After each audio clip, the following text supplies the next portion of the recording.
అస్సలాముఅలైకుం వరహ్మతుల్లాహి వబరకాత్. ఔజుబిల్లాహి మినష్ షైతానిర్ రజీం. బిస్మిల్లాహిర్ రహ్మానిర్ రహీం. శాపగ్రస్తుడైన సైతాను బారి నుంచి సృష్టికర్త అయిన అల్లాహ్ యొక్క రక్షణని, అల్లాహ్ యొక్క సహాయాన్ని, రక్షణ వేడుకుంటూ ఉన్నాను. ఆమీన్. అల్లాహ్ ప్రవక్త ముహమ్మద్ సల్లల్లాహు అలైహి వసల్లం గారి పైన శాంతి సౌఖ్యాలు ప్రసాదించడం వల్ల ఆమీన్. అంతిమ ప్రవక్త, చివరి ప్రవక్త, దేవుని ప్రవక్త ముహమ్మద్ సల్లల్లాహు అలైహి వసల్లం గారి ద్వారా దేవుడు తెలియజేస్తున్నటువంటి కొన్ని విషయాలు ఏమిటి అంటే, ఒక విశ్వాసి ఇంకొక విశ్వాసికి సోదరుడు. పరిశుభ్రత విశ్వాసంలో సగభాగం, సిగ్గు ఈమాన్లో ఒక భాగం. ప్రతి మంచి పని పుణ్యమే, సదకాయే అవుతుంది. సలాంను సర్వవ్యాప్తం చేయండి. దేవుని పేరుతో బిస్మిల్లా అని తినండి. మీ కుడి చేతితో తినండి. మీకు దగ్గరున్న దాంట్లో నుంచే తినండి. ఎడమ చేతితో తినకండి. నీళ్లు కూర్చొని త్రాగండి. పిసినారితనానికి దూరంగా ఉండండి. ప్రజలకు అన్నం తినిపించండి. అన్యాయానికి దూరంగా ఉండండి. నిజం చెప్పడాన్ని అలవర్చుకోండి. నిజం చెప్పడం సత్కార్యం, పుణ్యం. అసత్యానికి దూరంగా ఉండండి. అబద్ధం చెప్పటం పాపం.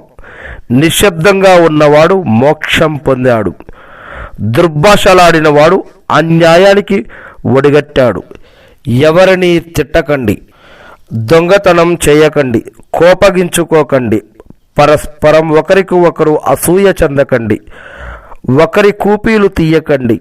పరస్పరం విరోధించుకోకండి. గొడవలు పెట్టుకోకండి. ఒకరికి ఒకరు కసురుకోవటం మానుకోండి. అనుమానాలకు దూరంగా ఉండండి.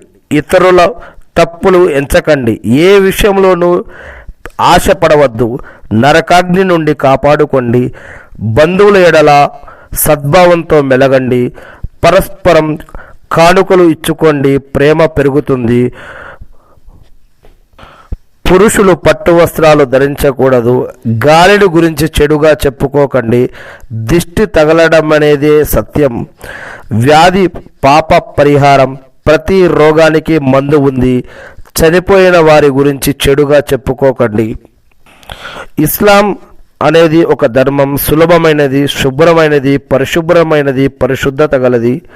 శ్రేయోభిలాషకు మరో పేరు ఇస్లాం. మరి ఒక విశ్వాసి ఇంకొక విశ్వాసికి సోదరుడు. సైతాను నుండి దేవుని యొక్క రక్షణ వేడుకుంటూ ఉండండి. ఇలాంటి అనేక విషయాలు ఖురాన్లో చెప్పబడ్డాయి. ఇవన్నీ కూడా ప్రవక్త ముహమ్మద్ సల్లల్లాహు అలైహి వసల్లం గారి ద్వారా లభించినటువంటి వాక్యాలు. అల్లాహు